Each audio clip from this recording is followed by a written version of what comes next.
Sebentar, sebentar. Kamu anak buahku bukan? Bukan, Miss. Bukan. Saya mau minta tolong ngomong aja ke majikan kalau barangkali Missnya ada waktu gitu. Aku sih boleh, Dok, boleh. Tapi kenapa kamu nggak mau hubungi agenmu? Kan sudah salah itu. Paham nggak maksudku? Kenapa kamu nggak cari agenmu dulu sebelum ngomong sama aku? Aku mau bantu, tapi pertanyaan saya kenapa kamu nggak cari agenmu dulu? Pasti kan majikanmu masih nanyain itu. Dia kan nanya bagaimana cara itunya. Ya saya ntar nanya dulu ke teman saya, kata saya tuh gitu. Tapi nggak apa-apa sih, Miss ya. Ya udah tuh. Bukan, nggak apa-apa. Aku ngejelasin ke majikan nggak apa-apa, sayang. Cuman lain kali harusnya kan sama agenmu dulu, sayang. Kasih nama majikanmu ya, nggak apa-apa. Gitu. Ya.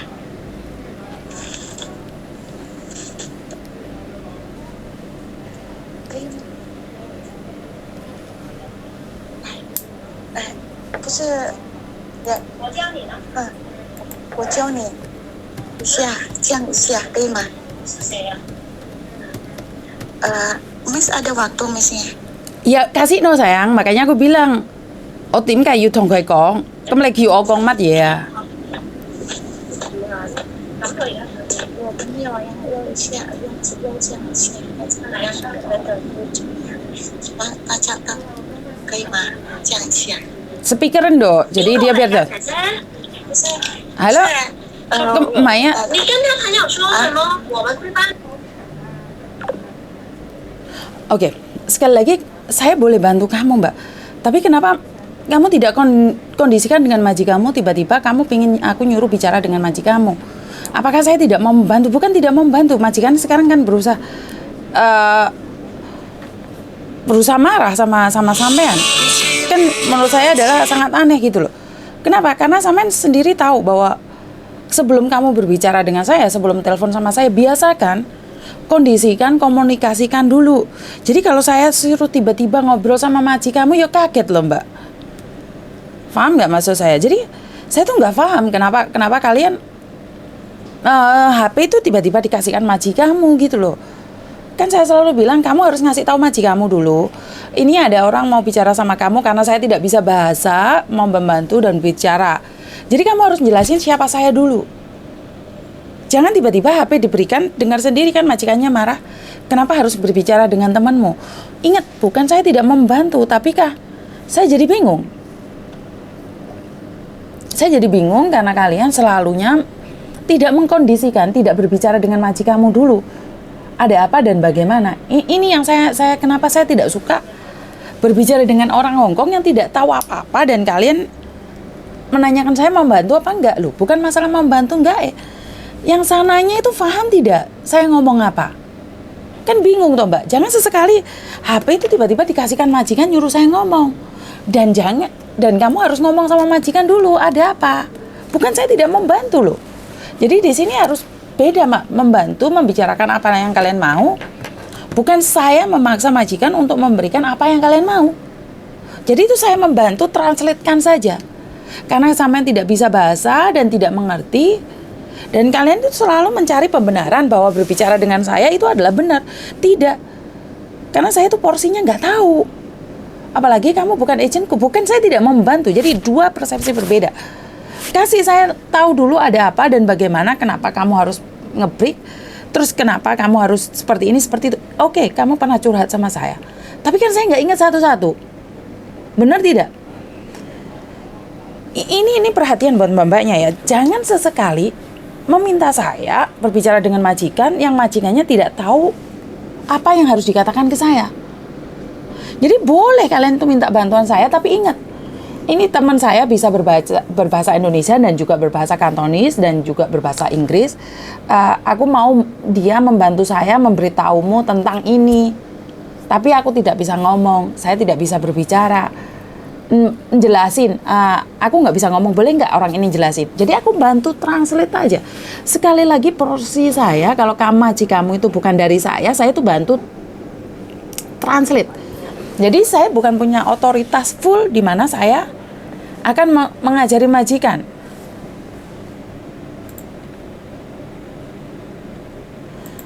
Iya, Dok, kamu harusnya ngomong sama agenmu dulu sebelum saya yang berbicara dengan majikanmu. Otomatis kan majikanmu marah tadi. Dengar nggak majikanmu ngomong? Siapa dia, kenapa dia harus berbicara dengan saya. Jadi lain kali hati-hati ya Dok ya, jangan kayak gitu. Jadi kenapa? Karena saya bukan agenmu. Harusnya kan agenmu punya otoritas lebih atas kamu. Karena itu bangun komunikasi yang bagus. Sampai sini bisa dipahami ya Mbak ya. Bukan saya tidak mau membantu, bukan saya tidak ingin berbicara dengan majikanmu. Tapi porsi saya itu apa? Alasan saya itu apa? Ojo nomor HP dikekno wong terus aku ngomong, "Mbah, aku ngomong apa?" Jadi briefingan saya dulu, briefingan majikanmu dulu. Saya tahu kamu tidak paham, tapi setidaknya kasih tahu saya siapa. Jadi bukan berarti kamu seenakmu ngasih no, aku bingung Mbak, aku sering kebingungan saat HP itu dikasihkan. Ini yang pertama. Yang kedua, saat kamu bingung, jangan tengah malam, jam 1 malam, jam 4 pagi, jam 5 pagi, telepon saya Mbak. Kenapa Mas Yuni nggak mau ngangkat loh? Kan kalian tuh selalu meminta orang lain bekerja 24 jam. Tapi kalian sendiri selalu komplain kalau majikan nyuruh kalian kerja 24 jam. Nah begitu juga dengan saya. Saya tahu kamu itu bingung, gupuh itu saya tahu. Tapi yo lihat keadaannya orang. Kayak gitu sampean nggak dimaki-maki orang ya untung. Tapi jam 1 malam telepon saya, apa yang bisa saya lakukan? Posisi saya ngimpi-ngimpi, kalian ngomong kan aku nggak tahu ngomong apa. Jadi kalau telepon orang itu yang tahu aturan. Telepon orang yang ngerti aturan. Yang tahu unggah-ungguh. Sampean gupuh tapi bukan berarti tengah malam telepon saya. Pagi jam 4 saya belum bangun, kalian telepon saya. Jam 6 pagi suami saya bangun, masa saya menyapa sampean dulu? Ya saya harus nyiapin apa yang keperluan suami saya. Jadi gimana ya Mbak? Adil aja deh. Kalau sampean sendiri tidak mau dipekerjakan 24 jam, kalau sampean sendiri tengah malam nggak mau majikan manggil kamu bekerja, begitu juga dengan saya. Apalagi saya kan tidak dapat gaji dari kalian. Jadi kalian kalau kayak gitu kan juga nggak adil. Ini yang kedua. Yang ketiga, sampean telepon saya, SMS saya dan memberitahu saya jangan di-update Facebook sama di YouTube. Saya pengen telepon dan curhat. Sampean egois Mbak. Saya itu bukan konsultan. Saya itu bukan boleh ngarani yo psikiater. Saya juga bukan psikolog apapun itu namanya dan saya tidak dibayar oleh kalian. Saya kebetulan ada yang ngelihat di YouTube terus dapat gaji dari YouTube. Saya itu dapat uang dari YouTube. Karena itu saya tetap semangat ngangkat telepon kalian dan saat menerima telepon kalian saya rekam karena apa?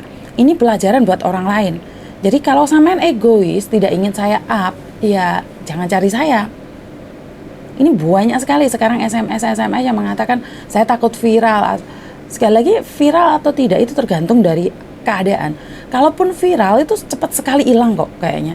Dulu si istri Sultan ini viral banget, 1 bulan kandas juga. Nggak ada tuh yang sudah tahu itu. Yang pertama, yang kedua itu yang nangis-nangis bapaknya nggak mau ngasih uang balik. Waktu anaknya sakit pinjem uang itu sempat viral, kandas juga. Dan sekarang yang hamil sama Bangladesh viral. Tapi percayalah viralnya nggak lama kok. Tapi kan itu buat pelajaran sama yang lain bahwa jangan melakukan seperti itu karena akibatnya seperti ini. Jadi buat mbak-mbaknya yang telepon saya dan meminta saya untuk tidak di-up, saya cuma bilang kamu egois, kamu pelit.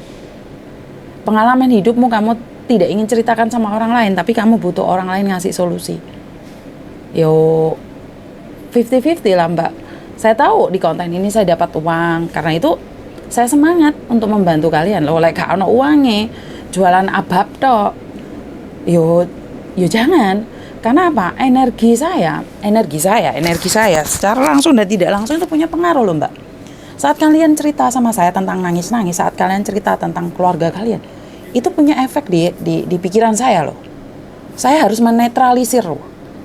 Saya banyak berdoa. Jadi kalau kalian punya energi negatif dilempar ke saya itu punya efek loh. Jadi kalian jangan bilang bahwa saya cari konten aja, tidak. Banyak kan di luar sana yang menerima curhatan, dibuat konten juga. Tapi saya kan memilah-milah. Berbicara saya sangat berhati-hati. Karena saya percaya dengan apa yang kita ucapkan akan kembali pada kita sendiri. Karena itu saya tidak pernah membuli. Nah, kalau di luar sana sampean dibully, ya itu karena aura sampean yang keluar, Mbak. Loh, apakah Miss Yuni tidak pernah dibully? Dibully. Orang yang tidak paham saya dibully, saya juga dibully. Tapi namanya resiko. Kalau nggak kepingin diekspos, sebenarnya kayak mbak-mbaknya yang lain itu yang ngomong cerita aja sama tembok. Jadi ya udah, kalau kalian egois, saya juga berhak dong egois. Oh, saya tidak pernah marah sama kalian. Kalau kalian pingin curhat tapi dengan menutup dirimu, wong suaramu itu yang kemarin tuh yang sempat sampai pendarahan itu dikiranya orang mana, ternyata orang mana. Tetangganya sudah memfitnai keluarganya, ternyata salah orang. Nah ini sebenarnya nggak usah takut. Kalau kamu benar dan kamu insaf, tidak ada orang yang tidak salah. Tapi kalau kalian bilang melakukan kesalahan dan tidak ingin diberitahu, ya udah nggak apa-apa. Sekali lagi nggak ada yang salah dengan keadaan. Yo curhat atau sama tetangga sebelah yang dimana dia tidak akan upload suaramu, curhat di dia saja karena mungkin lebih baik. Kalau saya memang apa ya, mengedukasi dengan versi saya. Ada orang yang mengedukasi dengan versi mereka. Apakah mereka ngasih informasi itu salah? Ya enggak. Apakah saya mengasih informasi ini salah? Ya enggak. Ya tergantung dari persepsi kalian sendiri. Jadi kalau kalian punya persepsi yang beda, ya tidak ada yang bisa memaksakan dengan persepsi Anda. Pandangan Anda menurut Anda benar, ya udah enjoy aja. Karena tidak ada yang salah dengan pandangan Anda. Cuman tuker posisi. Seandainya sampean jadi saya, terus sampean curhat, saya nggak dapat uang, saya nggak dapat air minum, saya nggak dapat apa-apa dengerin kalian curhat. Boleh dong saya nanya, kowe iki sapa? Ya kalau kamu mantan anak buahku atau karena kamu anaknya Bandung, nggak boleh diekspos ya nggak apa-apa. Karena perusahaan sudah mempekerjakan kamu. Jadi buat teman-teman di luar sana, jangan egois dong. Berbagi itu sangat indah. Memberi itu adalah kebahagiaan yang lebih daripada menerima. Kalau cuma menerima, kucing juga bisa menerima. Tapi memberi, kucing tidak bisa. Itu aja dari saya, kurang lebihnya saya minta maaf. Wassalamualaikum warahmatullahi wabarakatuh. Berkat Tuhan mengalir atas kita semua. Semoga semua makhluk bahagia dan bye-bye.